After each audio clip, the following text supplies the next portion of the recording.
Welcome, welcome, welcome. I am so happy to be back here with you again today with my co-host, Ronald Davis.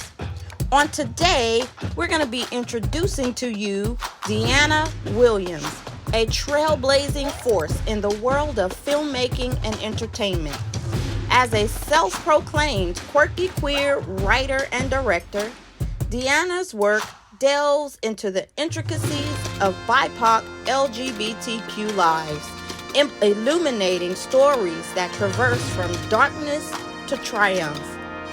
Armed with a bachelor's degree in filmmaking from the Art Institute's Miami International University of Art and Design, and on the cusp of completing her master's degree in entertainment business from Full Sail University, Deana's academic prowess complements her creative endeavors.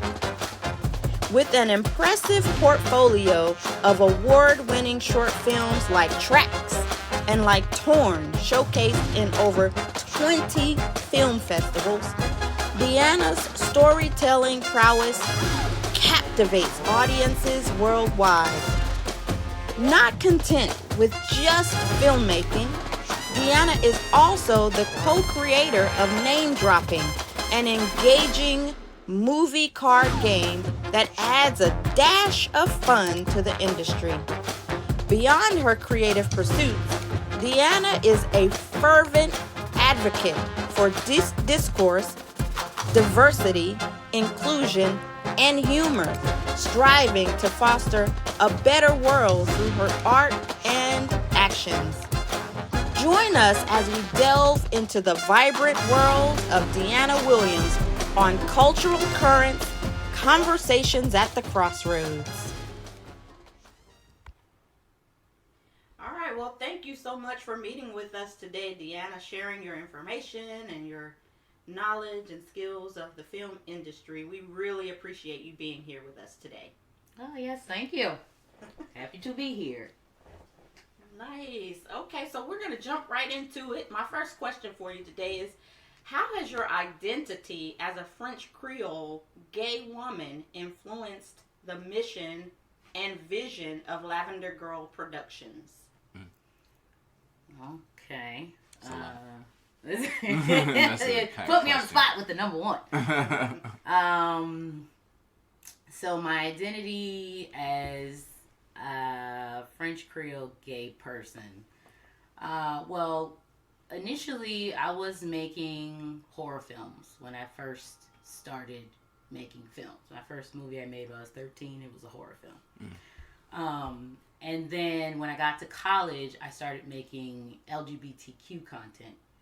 So I think that something that's influenced my French Creole roots, I think there's a lot of horror that comes from my French Creole roots. My grandma was obsessed with horror stories and telling me haunted house stories about her house that I was staying in. And we would drive by the big the grave sites, and she would say there was a ghost there, and didn't I see it? And I'd be like, I didn't see it, but did you see it? And she saw it. And so I think I have a lot of, from my French Creole roots, I think I got a lot of horror from there. Yeah. And then just coming out as gay. I came out as gay when I was 17. That's influenced my filmmaking quite a bit, actually, just because I wanted to make films that were me. Stuff that I love to talk about. And so that's sort of what's influenced everything I do at Lavender Girl. I like to uplift, and I like to make visible the things that I think are important. So being gay, I think, is important. And I guess horror and ghost stories are important. Yeah. So those two together. You gotta have a gay horror film. Yes. Yes, and how often do you see that? Right? I haven't. Not very often, and so this is another thing I'm trying to do. Got you. Wow, that seems like that'll be exciting. Okay, so how do you navigate the intersectionality of your identity within the entertainment industry, particularly in terms of representation and opportunities for French Creole LGBTQ plus voices? I feel like every time I walk into a room, I'm like so gay. Represent. And so I'm like all the time representing, and it just is so natural to just be gay and black up in all of these spaces that I walk into. That it actually doesn't make me think very much.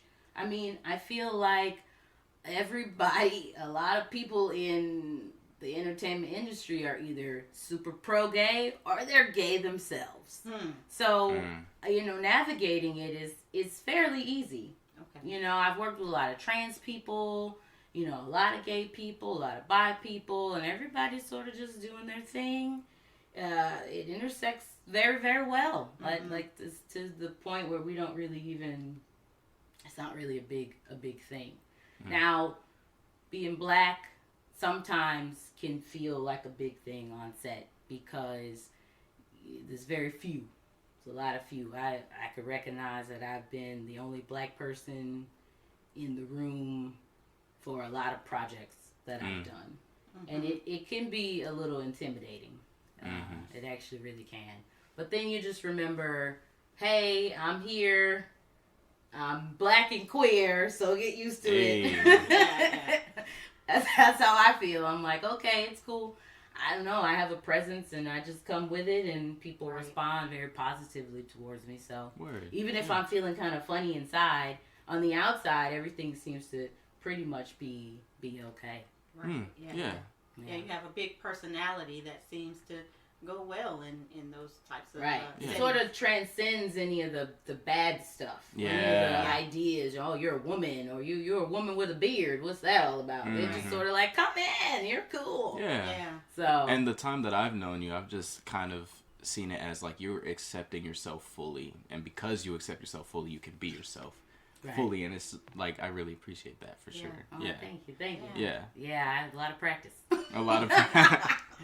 Yeah, there's one a question that I do have is like those experiences that you've had making films. How has that kind of shaped your perspective on how you go about making films from like here on out? Well, definitely I make gay films. I make gay films for a reason. I make them so that we are seen visibly. The majority of the films that are made have straight people in them, and I also make BIPOC gay films so that we could see black people. There was a situation when I was putting my first short into film festivals, and I'm not going to name the film festival, but I had friends at a particular film festival, and I didn't get picked. The film didn't get chosen, and I asked my friend who was on the board, and he said, the reason why you didn't get chosen was because we already met our quota with women's shorts and black shorts. Wow. So because a lot of and I'm not trying to talk mess, I love gay film festivals, but a lot of their patronage is gay men. Okay. And they're usually white gay men. And so they want to show stuff for the demographic. That's what those guys are going to pay the ticket prices to go see. Yeah. So, that's what they want to put out. Yeah. And so it just made me realize I really need to push more for women's films, for women's perspectives and voices. And, I don't mind doing gay guy films. I love gay guy. I'd be tuning in too. Yeah. But we see a lot less of the women's films. And so I think there should be a more well-rounded view. So, those are some of my experiences. Yeah. Thank you. That's what it is. Well, I heard you saying, you mentioned BIPOC. Can you explain to the audience that may not know what BIPOC means? What does that mean?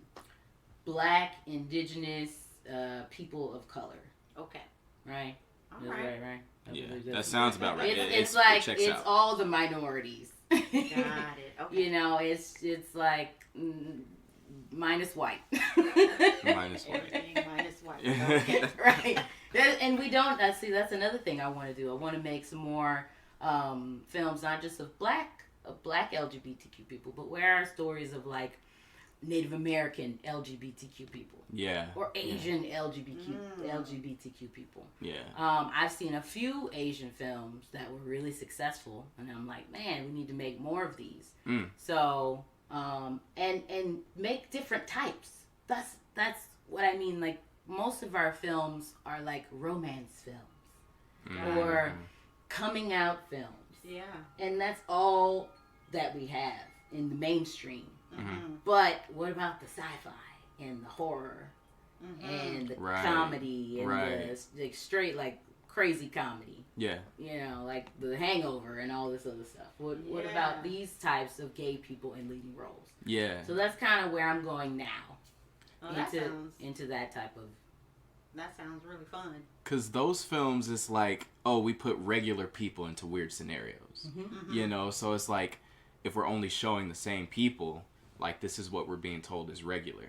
Right? Yeah, so it's like, if we're putting black women, we're putting gay people, we're representing that this is normal. Yeah. Right. That's the ultimate goal. Yeah. To really get people to be cool.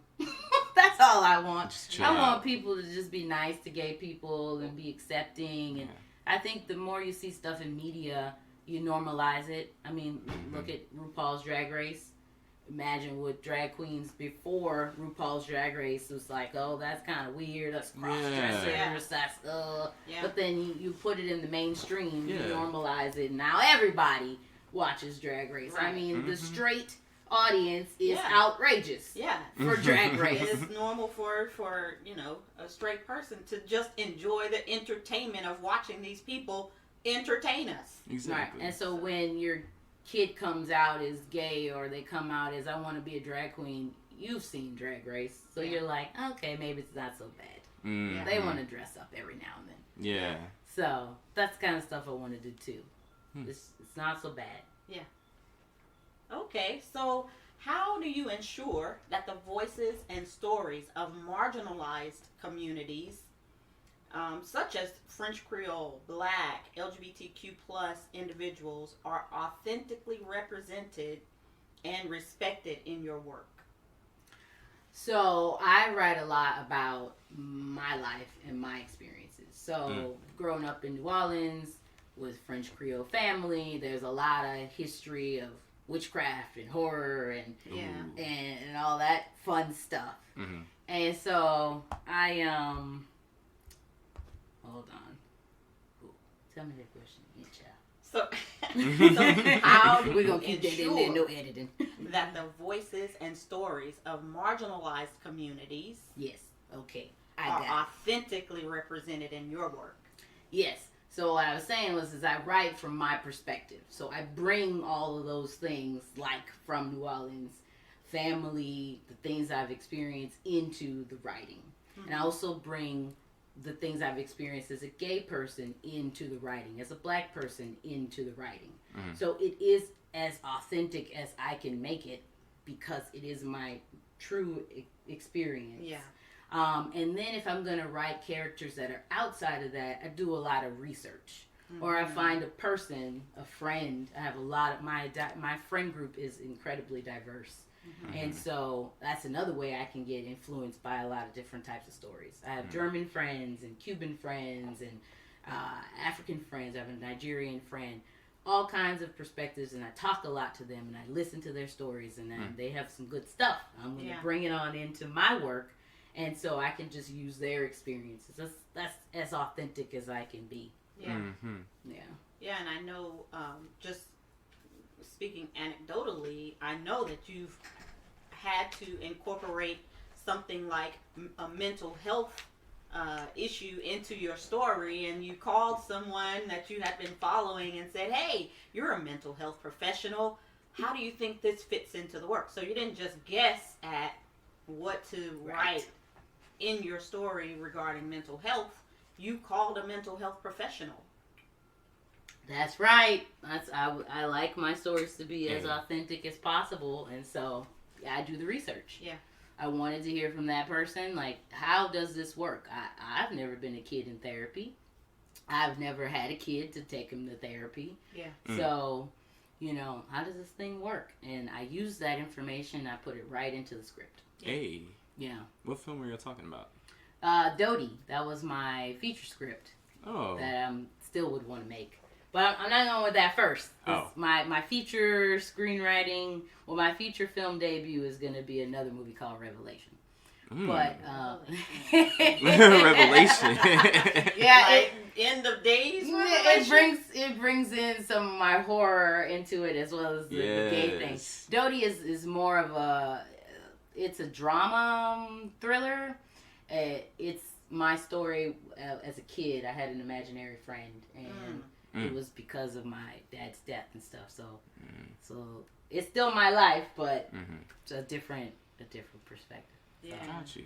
Yeah. Wow. Well, we look forward to seeing all both of of these. those. Yeah.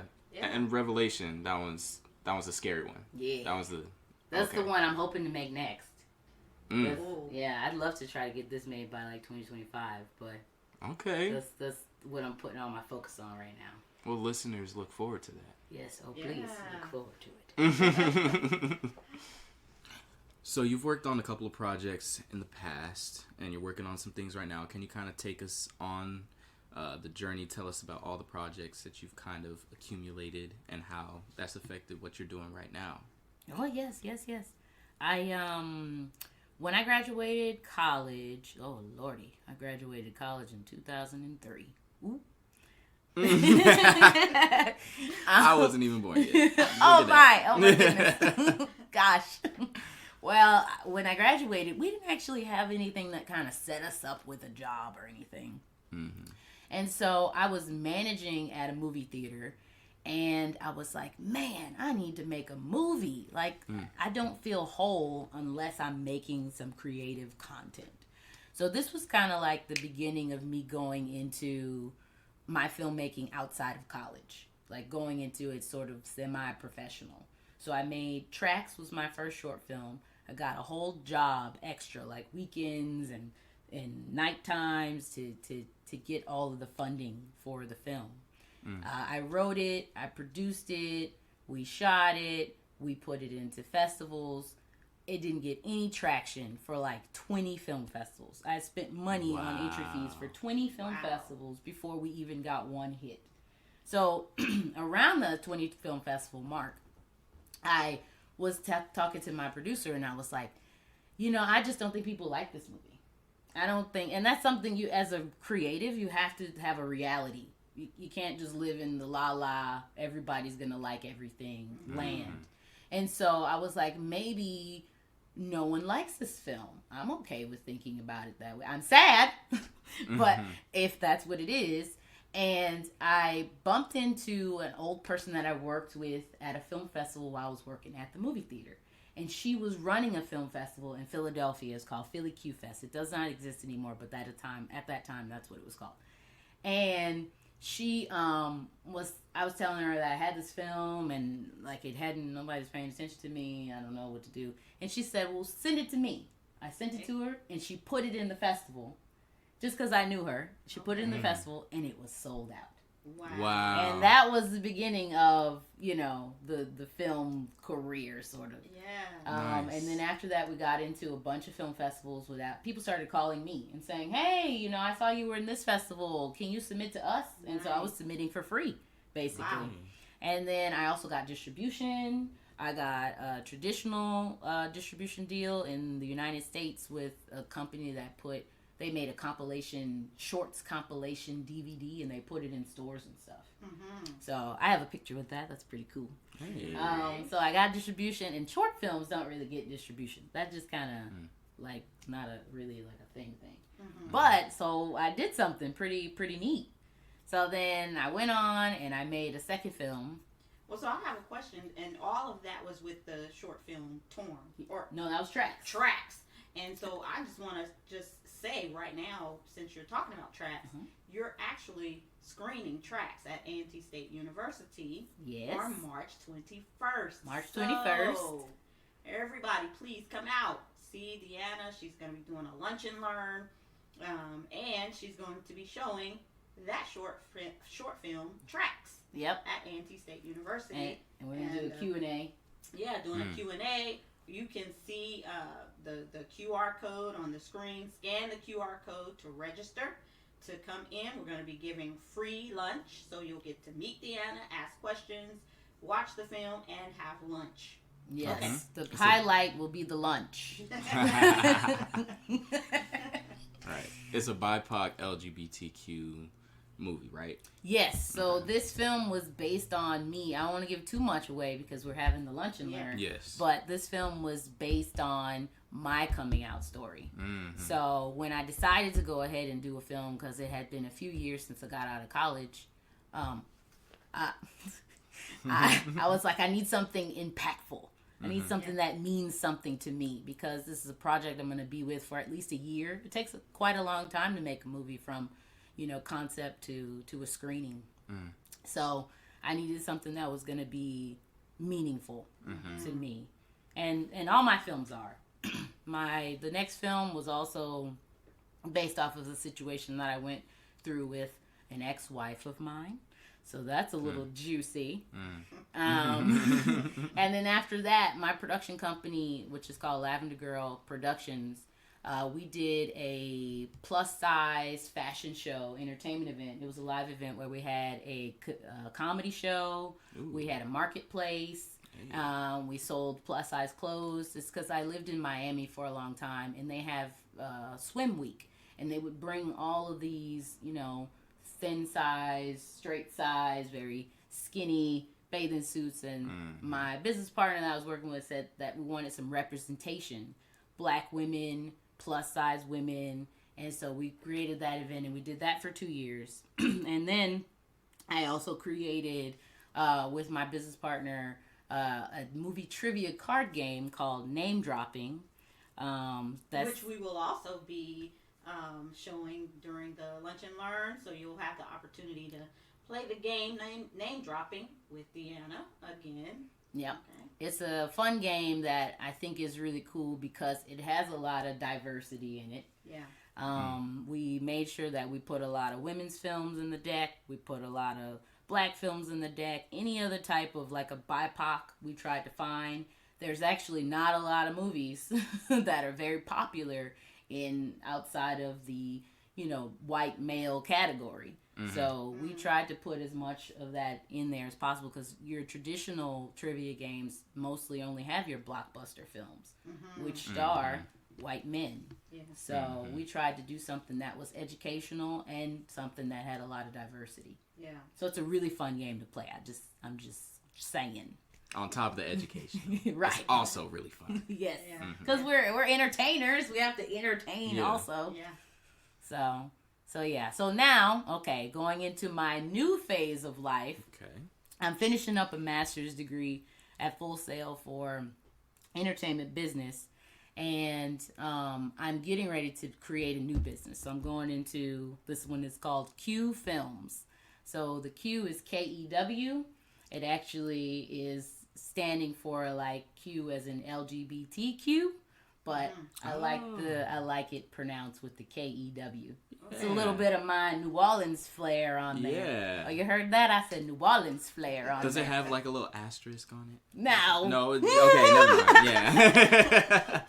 So that's where we're going now. Okay. And with this production company, I plan on doing a lot of, like, I want to get into TV a little bit, but I plan on doing a lot of horror because that's just where I live. Sort of like your, what is it called? American Horror Stories type of stories. That's but put Black LGBTQ people at the lead. That's kind of what I'm going for, and then throw in a little RuPaul type of stuff in there, a little fun, little drag stuff. Yeah. We're gonna have great. I want to have a great time. I want to show the culture. I want to show the diversity in the gay culture, because the gay culture even has diversity in it. So that's what I'm trying to do with this production company. Nice. All right. I'm excited, yes. Yeah, I'm really excited to be part of this, so that I can say I knew her when. Ooh. Her when. Yeah. In Hollywood again, because you. Yeah, I just came back from Hollywood. Yeah. So when you're back there, but everybody knows your name, I can say, but I knew her before you did. Right. And she's still silly. The same person. So yeah. All right, Well, I thank you guys for doing this. Yeah. No, thank you for being here. Yes. And so I'm going to leave it with you. Do you have any final words that you'd like to share with our audience today? Yeah. Oh, well, if you want to follow me, I'm on Instagram at Director Deana, Deana. I think I'm on Facebook as just Deana Williams. That's me, Deana Williams. I don't use Facebook as much. I'm sorry to make the Facebookers feel bad, but Instagram is it's more my thing because it's got pretty pictures. Well, yeah. So follow her.